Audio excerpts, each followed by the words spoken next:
کسی زمانے میں ایک گھنا جنگل تھا جس میں مختلف قسم کے جانور امن و سکون سے رہتے تھے۔ اس جنگل میں ایک چالاک لومڑی اور ایک طاقتور شیر بھی رہتے تھے۔ لومڑی اپنی ہوشیاری اور مکاری کی وجہ سے مشہور تھی، جبکہ شیر اپنی طاقت اور دبدبے کی وجہ سے سب پر حکومت کرتا تھا۔ ایک دن لومڑی نے شیر کو ایک ایسی چال میں پھنسانے کی سوچی جس سے وہ جنگل پر اپنی حکمرانی ختم کر سکے۔ اس نے شیر کے پاس جا کر چاپلوسی شروع کر دی اور کہا کہ وہ جنگل کا سب سے طاقتور اور عقلمند جانور ہے۔ لومڑی نے شیر کو مشورہ دیا کہ اسے اپنی طاقت کا مزہ۔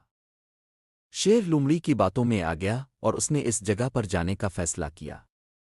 لومڑی نے پہلے سے ہی وہاں ایک گہرا گڑھا کھود رکھا تھا اور اسے گھاس اور پتوں سے ڈھانپ دیا تھا۔ جب شیر اس جگہ پر پہنچا اور اپنی طاقت کا مظاہرہ کرنے لگا تو وہ اچانک اس گڑھے میں گر گیا۔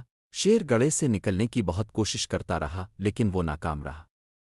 لومڑی دور سے یہ سب دیکھ رہی تھی اور خوش ہو رہی تھی۔